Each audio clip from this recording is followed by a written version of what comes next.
lama, nggak awet, ya, yang nggak bisa disimpan selama setahun, ya.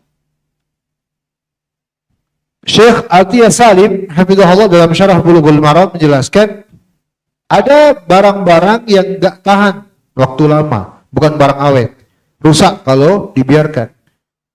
Misal ya berupa makanan, ya, sayur mayur, ya, makanan yang mungkin berharga, ya, ditemukan.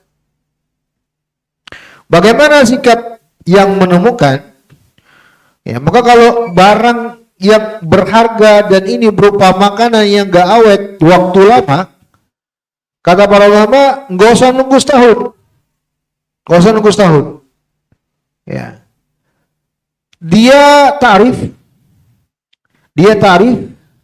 ta'rifuha bi auzaniha wa kamiyatiha.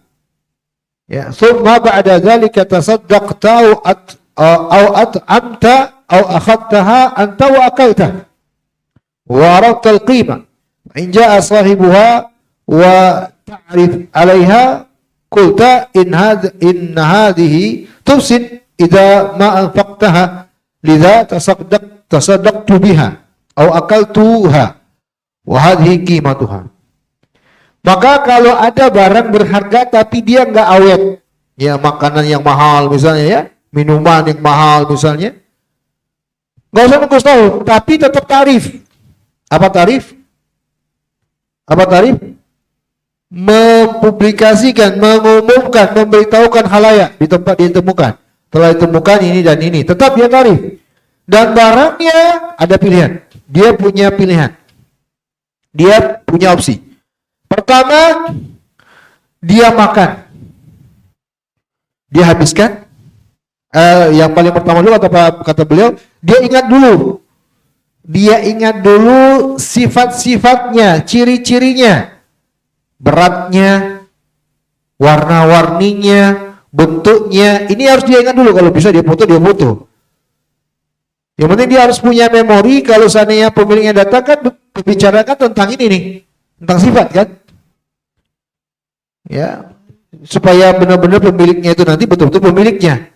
Kita kan akan menyebutkan ciri-ciri itu nantinya. Nah, jadi dia ingat dulu ini ciri-cirinya. Warnanya kah, bentuknya kah, beratnya kah, dan apapun yang menjadi ciri-ciri khas. Kemudian setelah itu, dia makan. Dia konsumsi aja. Nggak usah nunggu waktu. Ini opsi yang pertama, dia makan. Dan dia perhitungkan harganya. Ya.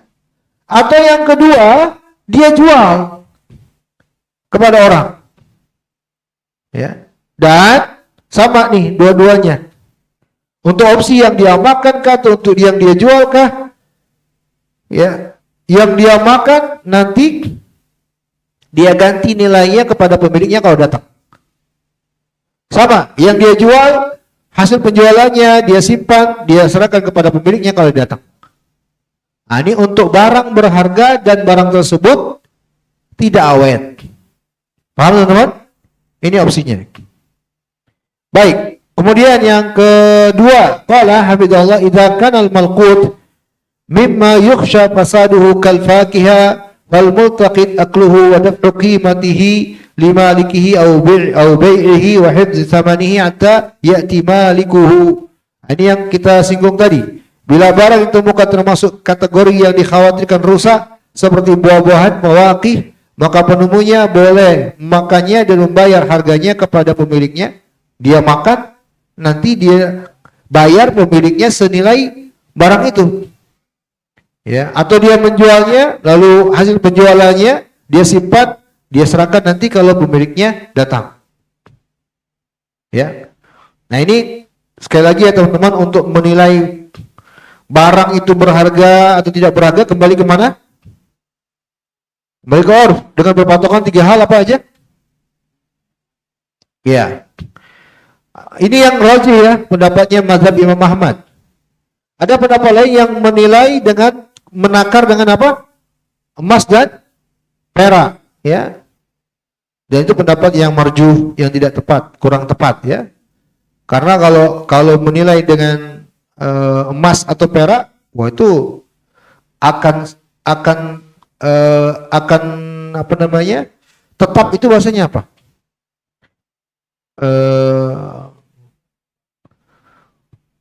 Bukan apa namanya? Kalau dengan patokan seperti itu nanti barangnya menjadi tetap gitu loh, nggak ada perubahan. Ya begitu, konstan terus begitu. Padahal kan nilai suatu barang itu kan bisa berubah-ubah, berbeda-beda. Nggak bisa dengan cara seperti itu.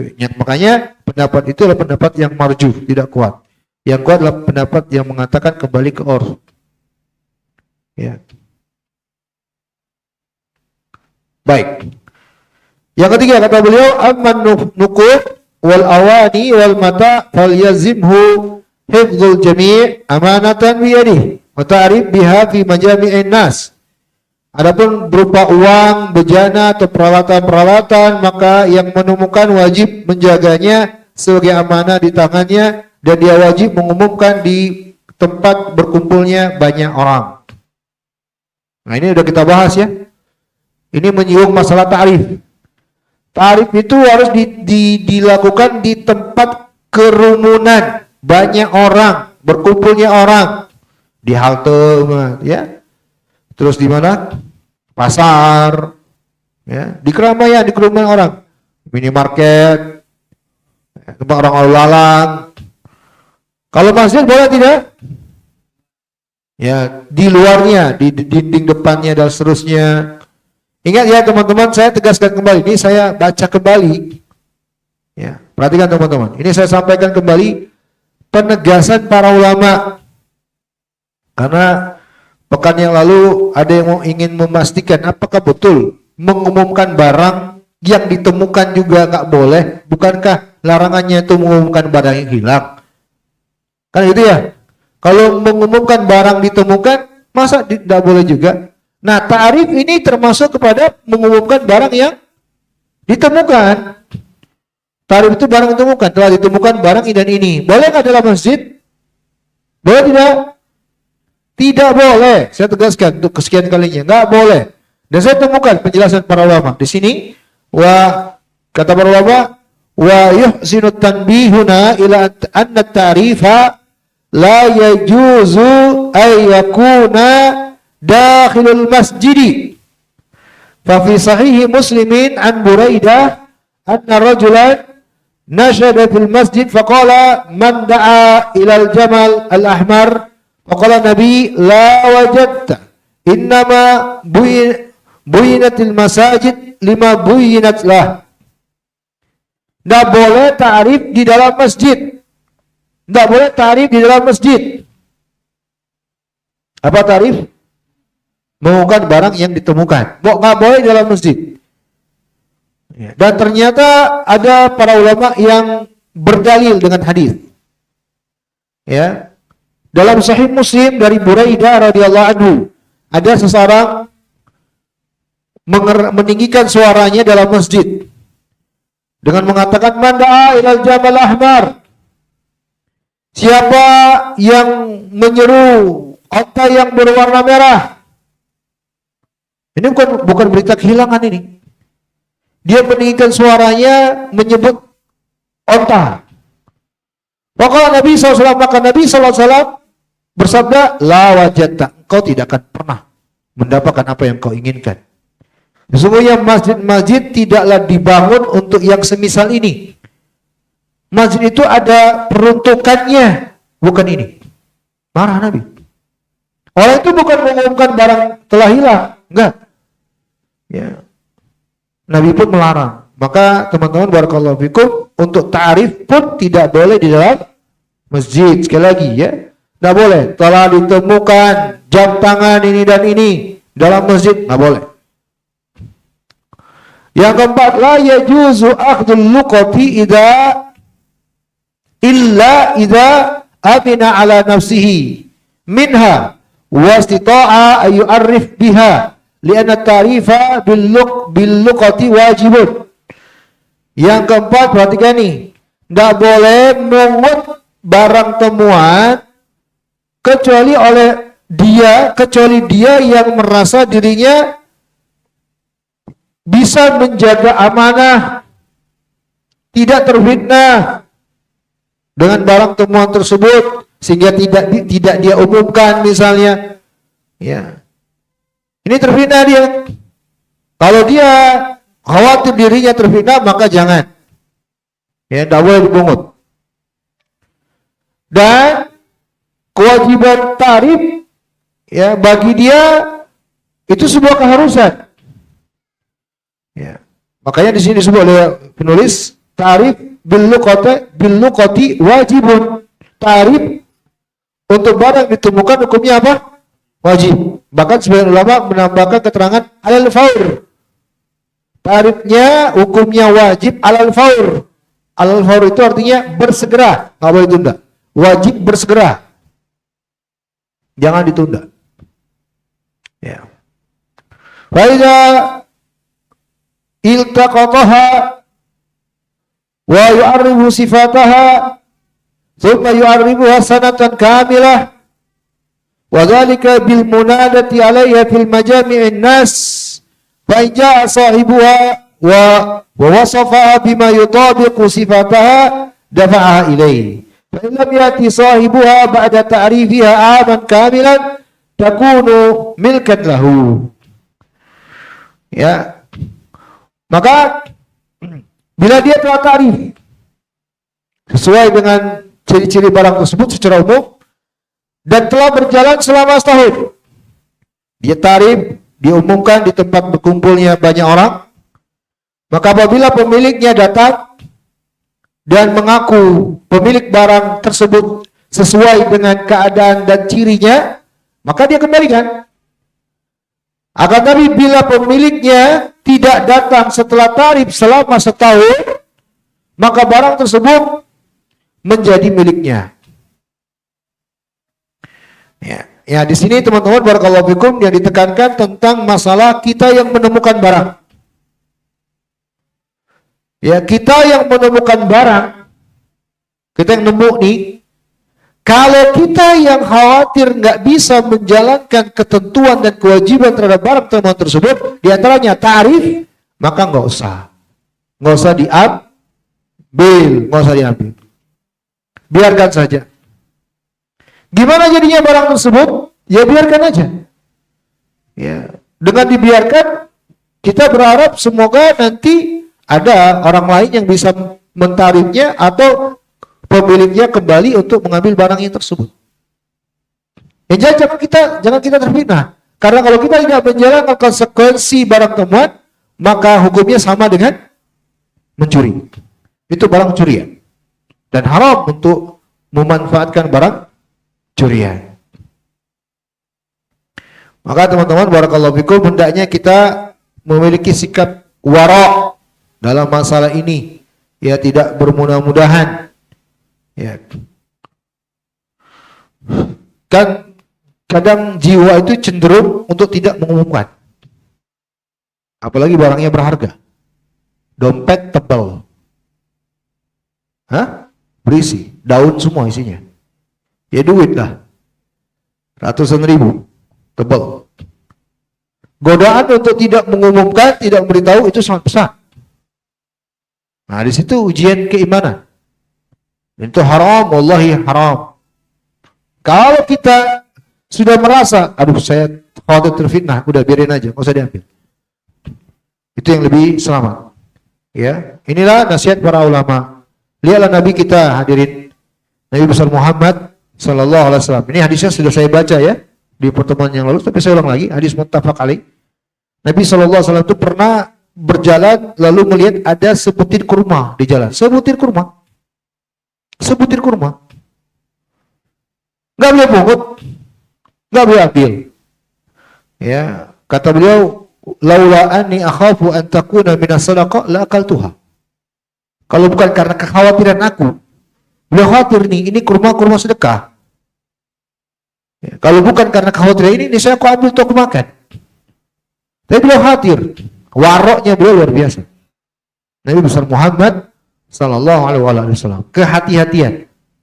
Ya, maka teman-teman barakallahu fikum, Kok sikap wara hendaknya kita miliki. Ya, Nabi nggak mau terjatuh kepada fitnah gara-gara barang temuan, walaupun sepele. Kurma coba bayangin, sebiji kurma, begitu waraknya Nabi. Ya. Baik, ini dalil bukan berarti untuk barang yang tidak berharga tidak boleh diambil ya, lain. Karena masalah yang ditekankan di sini bukan masalah itu, tapi masalah waraknya Nabi. Kalau barang itu bukan barang berharga boleh diambil, ada hadis yang lain. Hadis Ummu Salamah. Ummu Salamah radhiyallahu ta'ala anha juga sama, nemu kurma, sebiji kurma langsung beliau makan. Ya, langsung beliau pungut, beliau makan. Ya, oleh Ummu Salamah radhiyallahu ta'ala anha. Jadi jangan salah paham terhadap dalil. Baik, kita lanjutkan. Yang kelima, al-multaqid yatamliku al-luqatah. Yatamallak al-luqatah ba'da ta'rifiha wa mururil hawli, lakin la yatasarrafu fiha illa ba'da ma'rifati awsafiha. Wa mata ja'a talibuha bima yantabiqu ala tilkal awsafi daf'uha ilaihi bila bayyinah wala yamin. Li amrihi sallallahu alaihi wasallam bidzalik fi hadithi Zaid bin Khalid al-mutaqaddam. Yang kelima kata penulis, yang nemuin ya barang tersebut boleh memiliki barang tersebut apabila dia telah mentarif dan berjalan selama setahun. Ya, tetapi dia tidak boleh mengalihfungsikan atau memanfaatkan atau menggunakan barang tersebut. Ya, setelah betul-betul dia ingat sifatnya. Perhatikan teman-teman, perhatikan. Ini catatan nih, Pak, catatan. Barang yang ditemukan itu, ya, yang paling penting catat dengan baik, kita yang menemukan harus ingat cirinya. Itu dulu. Itu dulu. Ingat dengan baik ciri-cirinya dengan detail. Itu dulu catat dengan baik. Itu poin paling penting tuh itu. Ini dulu. Ya. Ingat cirinya dengan detail sebaik-baiknya. Ya, karena ini akan menjadi hujjah ketika pemilik atau bukan pemilik yang datang. Ya. Jadi ini dulu yang paling harus dicatat dengan baik. Kita yang nemu barang, bila ingin memungutnya, sebelum diapa-apain, sebelum dipakai, sebelum dimiliki, sebelum mau dijual kah segala macam, boleh kan dijual? Ya. Ingat dulu ciri-cirinya dengan detail. Jangan mengabaikan ini. Karena kalau seandainya sudah hilang barangnya, dijual, dipindah tangan kan, dialihkan, dia dimanfaatkan sampai habis, apa yang mau dijadikan bahan untuk menjawab pertanyaan kalau orang datang? Kan nggak ada. Pak, nemu barang nggak Pak? Barangnya apa? Ini. Oh iya kayaknya. Warnanya ini. Waduh saya lupa. Udah selesai. Nah itu jatuh kepada kezaliman itu jatuhnya. Ya, maka ini dulu yang harus diingat. Di sini penulis menegaskan itu. Ya. Setelah mengenali ciri-cirinya, bila nanti pemiliknya datang dan dia mampu menyebutkan ciri-ciri tersebut, ya, maka dia serahkan kepada pemiliknya. Ya, tidak perlu ada sumpah, tidak perlu ada bukti, karena ciri-cirinya itulah yang menjadi pembahasan. Paham? Nggak perlu kita bilang kalau ciri-cirinya udah tepat ya. Pembicara kita tentang ciri-ciri. Pak, barang Bapak yang hilang itu ciri-ciri apa Pak? Ini. Lengkap persis dengan yang kita tahu. Udah nggak usah bilang, Pak, ada fotonya nggak Pak? Nggak perlu lagi. Pak, buktinya apa Pak? Nggak perlu lagi. Karena pembahasan ciri-ciri itu sudah menjadi bukti dia pemiliknya. Makanya diingat dengan baik ciri dengan detail. Kalau Anda menemukan barang, itu dulu. Ya. Maka dia serahkan, tidak perlu ada sumpah, tidak perlu ada bukti, tidak perlu. Pembahasan cukup dengan ciri-ciri itu kalau sudah cocok. Karena itulah yang diperintahkan Nabi SAW dalam hadis Zaid bin Khalid yang telah lalu, yang telah kita bahas. Ya, baik teman-teman, barakallahu fikum. Ada tambahan catatan, keterangan tentang selama setahun. Ya. Jadi kita nih kalau nemu barang dan barang itu termasuk barang yang berharga. Kewajiban kita apa? Pertama? Ingat dulu ciri-ciri dulu, ya. Ingat dulu ciri-ciri. Kalau antum mau foto dengan detail. Yang penting antum simpan data detail barang itu. Ukurannya, panjangnya, warnanya, ya. Harus miliki data ini. Ciri-ciri. Kemudian kewajiban kita selanjutnya apa? Mentarif. Kemudian kewajiban kita selanjutnya apa? Menjaganya, menyimpannya. Kalau barang yang berharga ini berupa sesuatu yang gak tahan lama, diapain? Makan aja, habiskan, atau jual. Ya, nanti kalau pemiliknya datang, ganti. Hasil penjualannya serahkan. Nah, kalau barangnya barang yang awet, bertahan setahun lebih, kita harus jaganya. Kita simpan, kita jaga. Selama setahun, teman-teman, barakallahu fikum. Selama setahun. Baik. Para ulama menjelaskan ya tentang penjelasan tarif selama setahun. Rasulullah SAW memerintahkan hal ini dalam hadis. Arif hasanatan. Kata Nabi dalam hadis, arif hasanatan. Tariflah barang yang kau temukan itu selama setahun. Tariflah barang yang kau temukan itu selama setahun. Kata para ulama, bayyana Rasulullah sallallahu alaihi wasallam annaha tu'arrif sanatan. Wa na'lam al-ilm al-yaqin anna Rasul sallallahu alaihi wasallam la yurid ay yabqa lailan wa naharan yu'arrif.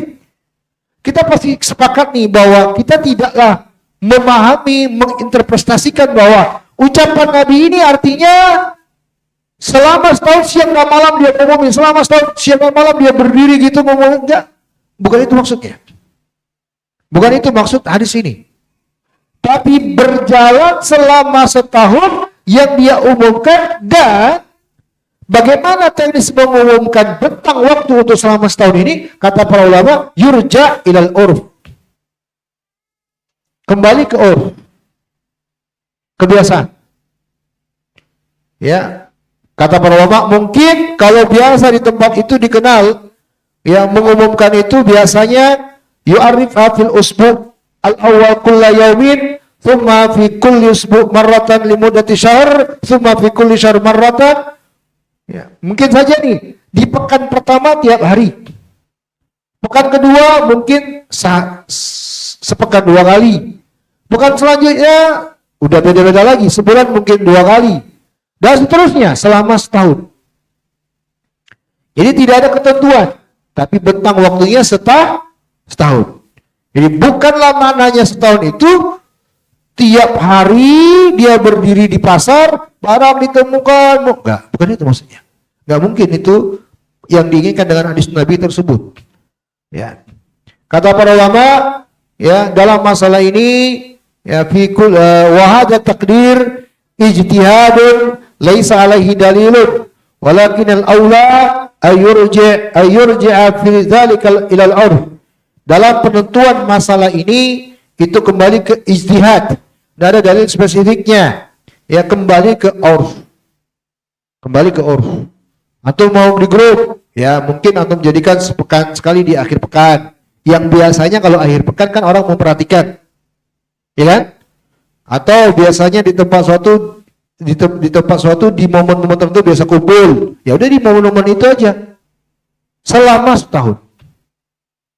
Ya. Maka ini teman-teman terkait dengan setahunnya itu. Kemudian catat dengan baik. Apabila telah lewat setahun. Nah, masalah selanjutnya. Apabila telah lewat setahun. Tadi udah disinggung oleh penulis. Nah, saya tambahkan keterangan. Ya, arif hasanatan kata Nabi. Fa in ja'a sahibuha wa illa fasya'nuka biha. Nabi SAW bersabda, tariflah selama setahun, kalau datang pemiliknya kebalikan, kalau tidak maka terserah kamu. Dari hadis ini para ulama menjelaskan bahwa barang yang kita temukan itu, kita tadi jalankan, kita jaga, kita simpan, dan bila lewat setahun, inja sahiba fi sana warifha wa tuma'annat ila anha milkan lahu. Kalau dalam bentang setahun pemiliknya datang lalu menyebutkan pemiliknya sesuai dengan ciri-cirinya dan kita tenang dengannya, ya udah itu alhamdulillah urusan selesai. Nah kalau lewat setahun, teman-teman, lewat setahun barang tersebut tidak datang juga pemiliknya. Ya. Jumhur mayoritas ulama berpendapat barang tersebut sya'nuka. Sebagaimana Nabi katakan, ketentuannya terserah kamu. Ya, karena penemunya telah memberi kuasa terhadap barang tersebut. Ya. Asbahta milkan laka taf'al fiha ma tasha'. Barang tersebut sudah dianggap milikmu, engkau boleh menggunakan sesuai dengan apa yang engkau inginkan. Ya. Kalau sudah berapa? Lewat setahun. Nah, berarti di sini ada faedah bahwa kita harus catat kapan nemunya. Ya, karena setahun itu kan harus ada patokan hitungannya. Catat tanggal berapa, bulan berapa, tahun berapa. Dan jumhur juga menerangkan bahwa boleh juga dagingnya dia sedekahkan. Ya, barang tersebut misalnya kalau uang bisa dia sedekahkan. Kalau barang dia jual, hasilnya dia sedekahkan.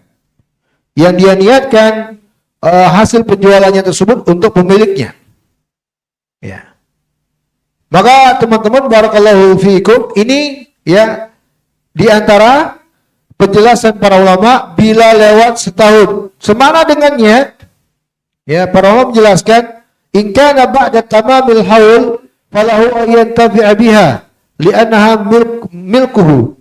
Kalau udah selesai setahun, maka barang tersebut boleh dia manfaatkan karena dia telah memiliki hak kepemilikannya. Ya. Dan teman-teman barakallahu fikum, tetap perhatikan, tetap barang tersebut walaupun sudah lewat setahun, dia dianggap pemiliknya dalam artian boleh bagi dia untuk memanfaatkan sepenuhnya. Itu penyebutan pemilik. Ya, karena dia memiliki hak untuk mengelola barang itu, ya tasarruf biha. Tapi bukan artinya kalau pemiliknya datang lalu Anda mengatakan sudah milik saya. Enggak. Barang itu tetap statusnya amanah pada dirinya dan milik sejatinya seutuhnya yang pertama, pemilik aslinya. Paham? Kata para ulama, mata ja'a sahibul luqata ba'da tamamil haul wa wasfuha muwafiq li wasfil luqata lazimal muntaqid ayarudduha ilaih.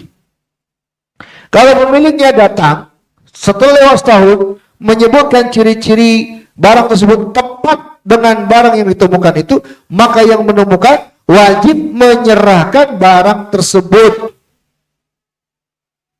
In kana mawjudatan bi'ainiha. Kalau barangnya masih ada utuh, wajib dia kembalikan. Kalau ternyata barangnya, kalau nggak utuh kan dua kemungkinan setelahnya. Kalau nggak utuh, dua. Yang pertama berkurang karena dimanfaatkan atau hilang dengan dia jual. Kan gitu ya? Dua kan? Dia pakai dan berkurang. Berkurang ini apakah nilainya atau berkurang ukurannya, kadarnya? Paham ya? Paham nggak? Misalnya apa?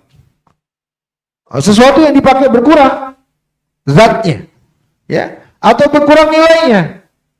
Motor misalnya, motor kan makin tahun kan makin berkurang kan nilainya, harganya kan. Nah, atau apa ini? Dia jual. Nah, kalau ini yang terjadi, teman-teman barakallahu fikum, dia ganti, dia kembalikan dan selisihnya dia kembalikan kepada pemilik. Artinya, barang temuan tersebut walaupun lewat setahun bukanlah statusnya berubah betul-betul milik Anda sepenuhnya, enggak. Anda hanya boleh mengelolanya.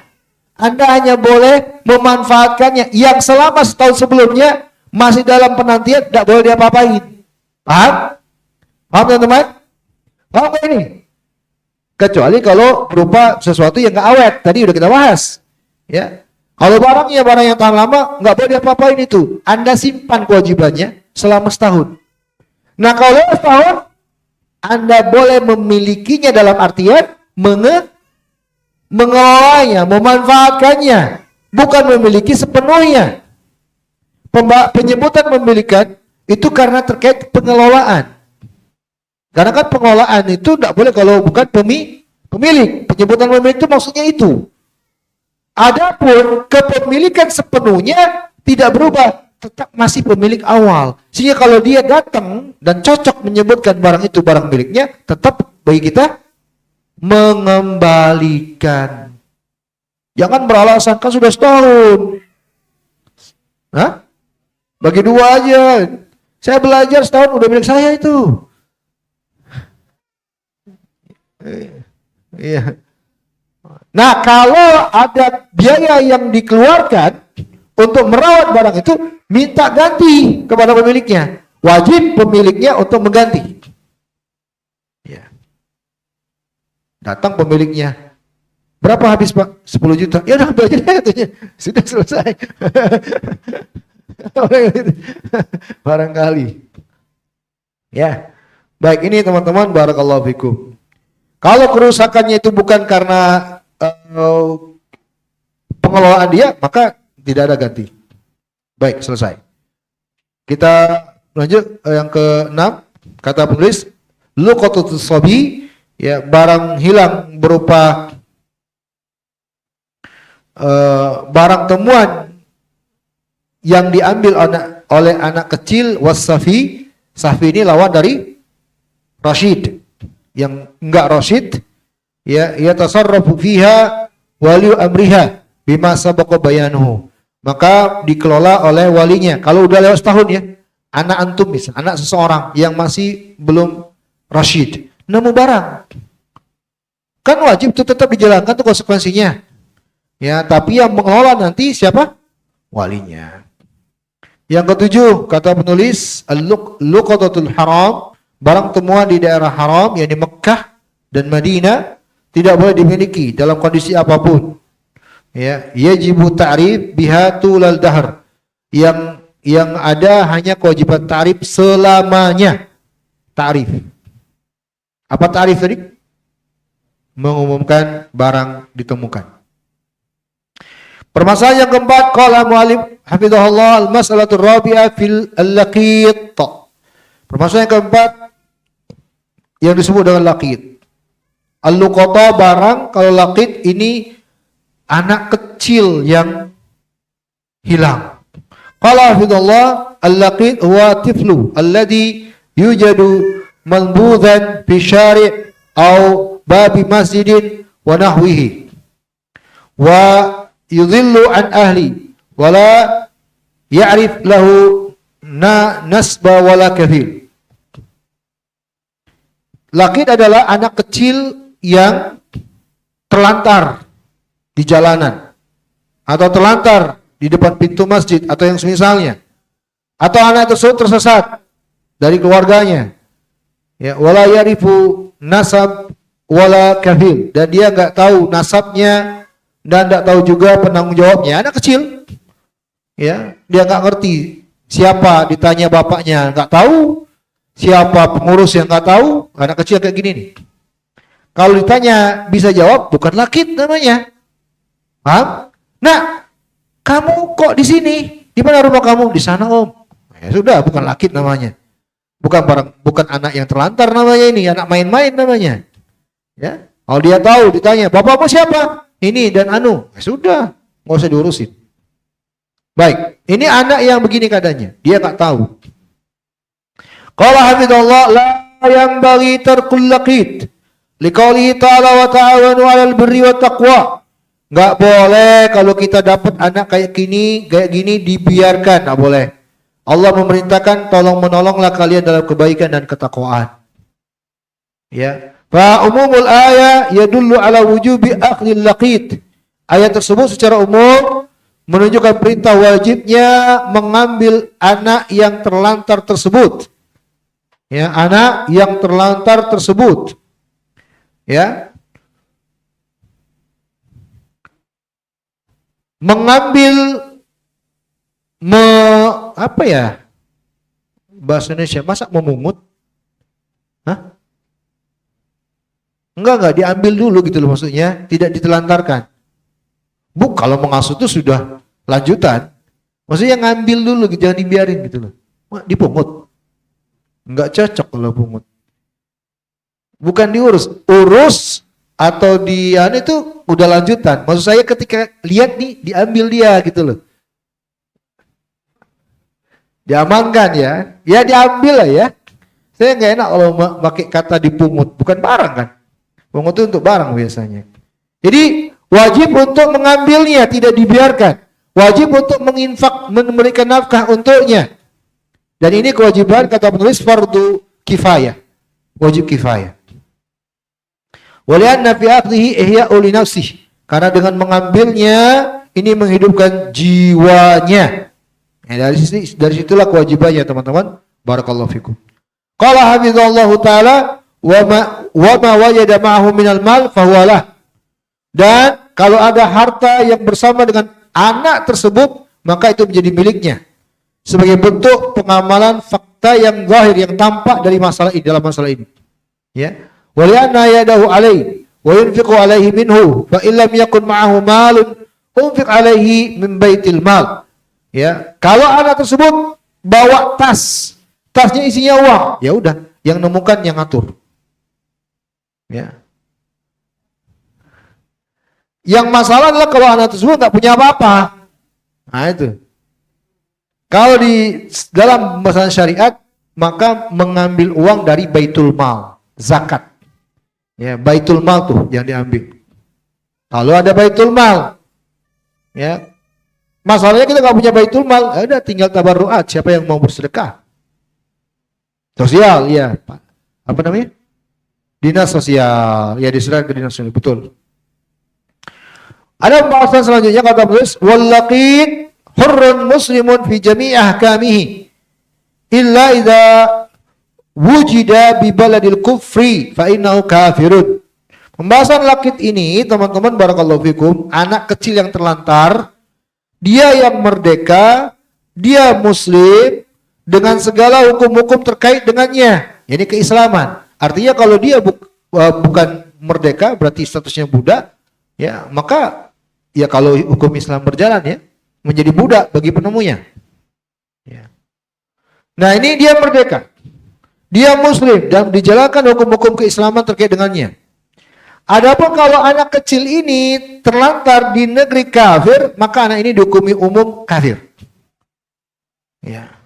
Karena dia adalah anak yang telah tumbuh dan berkembang di negeri kafir. Beda dengan bayi ya. Kalau bayi yang belum bersama orang tuanya yang non muslim misalnya, maka dia dihukumi atas fitrah.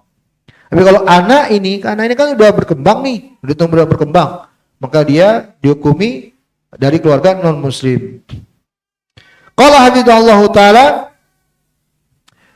wa yuthbit nasabul laqid bi iqrari may yad'ihi mimma yumkinu qawnuhu minhu fa in tanaza'a fihi akthar min wahidin wala bayina arada ala al-qafah. Nasab si anak yang ditemukan ini disesuaikan dengan pengakuan orang yang datang yang mengakuinya, yang mengaku ya sebagai pemiliknya. Kalau yang datang lebih dari 2 orang atau lebih darinya memperebutkan anak ini dan tidak ada bukti, maka diserahkan kepada yang disebut di sini qafah. Al-qafah kata penulis di catatan kaki bisa dilihat jamak dari qaif, yaitu orang yang menelusuri jejak dan mengenalinya. Ya kalau di negeri kita dinas sosial, udah itu aja sih. Ya dinas sosial sudah selesai, nggak usah panjang-panjang masalah. Ya. Wal ahaqqu bi khudanatil laqid wajiduhu bi syarti alla yakuna hurran aminan adlan rasyidan wala hudanah li kafir wala fasikin ala muslim.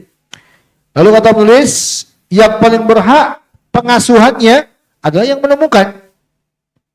Ya, dengan syarat dia memang merdeka, dia percaya dan dia rasyid. Nah, ini juga rasyid. Ya, yang menemukan itu harus rasyid. Diberikan hak pengasuhan anak itu apabila dia rasyid. Dan tidak ada pengasuhan bagi yang menemukannya kalau dia non muslim. Tidak pula fasik, ya, kalau dia muslim.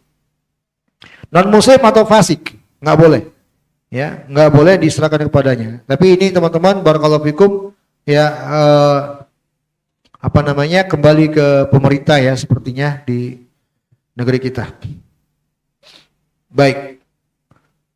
Kata penulis, wa yushtaratu fil multaqid al-aqlu wal bulughu wal hurriyatu wal islamu wal adalatu wal rushdu fala yasihu iltiqatu sabi wal majnun wal abdu wal kafiru lil muslim wal fasik was sabi.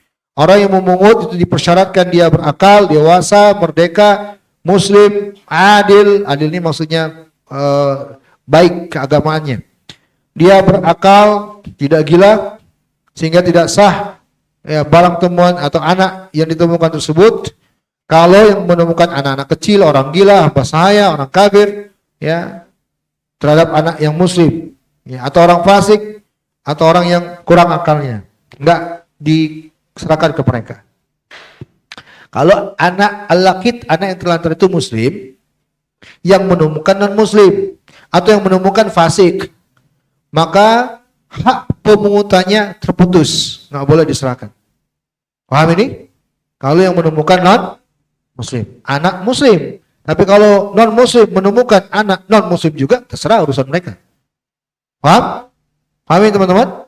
Itu maksud penjelasan akhir ini. Dengan demikian selesailah masalah al-luqatah. Walhamdulillah.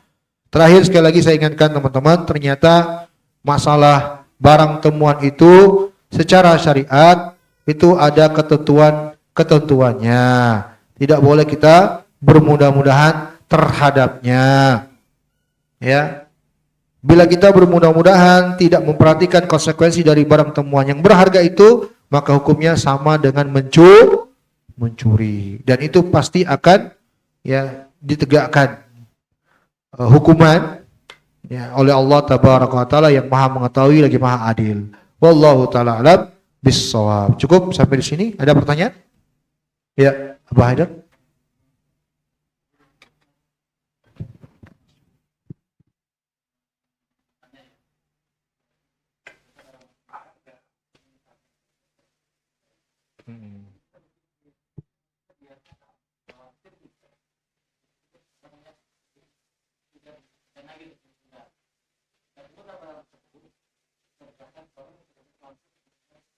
Bagus, boleh.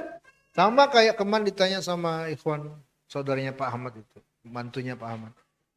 Jadi diserahkan ke, kalau di bandara, kalau di tempat ramai namanya lost and found itu loh. Iya. Sama aja, Mbak Haidar. Jadi kalau ada orang yang berarti yang kita yakin loh ya, dia bisa menjalankan konsekuensi dari barang temuan dengan takrif, dengan dia menjaganya, silakan. Nah ini juga kita butuh keyakinan untuk itu. Kalau enggak kan sama aja peluangnya dengan tidak kita pungut. Kan sama aja kan? Kayak gambling kita. Kita tidak pungut tetap ada kekhawatiran. Betul ada kekhawatiran nih yang nanti ngambil orang yang enggak bertanggung jawab. Kita menyerahkan kepada orang ini juga kita enggak tahu dengan pasti nih. Apakah betul dia menjalankan keyakinan yang kita harapkan tersebut? Belum tentu juga. Karena bukan kita kan. Ya, kalau kelembagaan, kalau pemerintah, nah itu aman. Ya, sebab mereka lembaga-lembaga tersebut telah menginformasikan mereka bertanggung jawab gitu loh. Mereka akan mengumumkan. Udah kita serahin. Mereka menjalankan tidak menjalankan itu murni tanggungan mereka. Bukan lagi kita yang salah. Gitu. Dan makanya pilihan para ulama jangan dipungut memang akhirnya. Iya, mau nggak mau. Iya, udah kita lebih menyelamatkan diri kita, nggak terjatuh kepada ta'awun 'alal itsmi wal 'udwan. Begitu. Wallahu a'lam. Antum tanya apa? Iya, betul.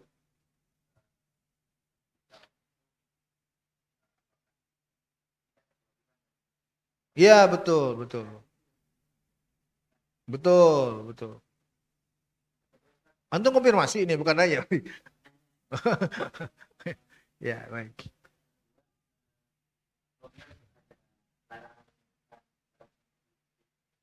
Ya.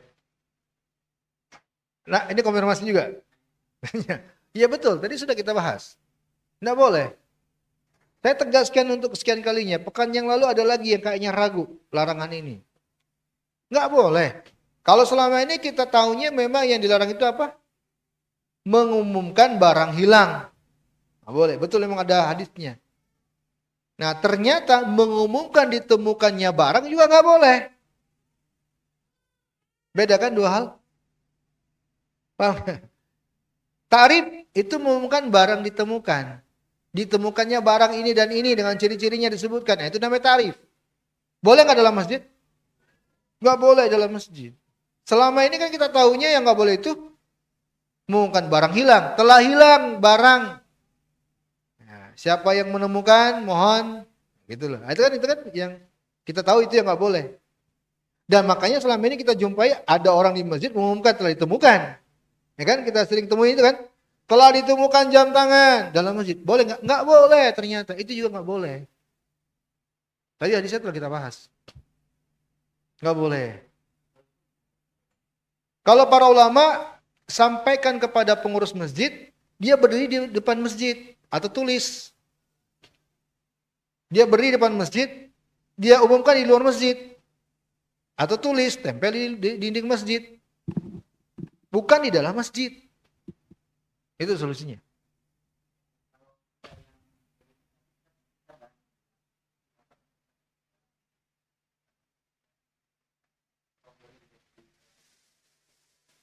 Kalau nanya-nanya tidak mengumumkan boleh. Enggak apa-apa.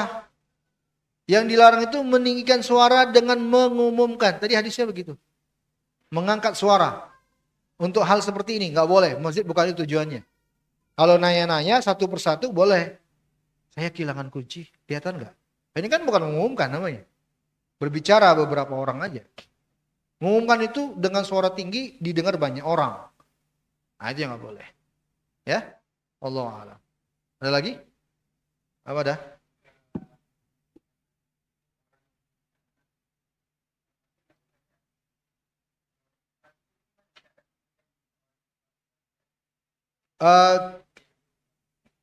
Apanya ada? Anak ini muslim atau bukan? Muslim. Yang nemunya? Ya putus. Dari keberagamaan dah. Orang fasik itu dari sisi penampilan, dari sisi gaya bicara, dari sisi perilaku, dia sholat tidak sholat, kelihatan. Ya.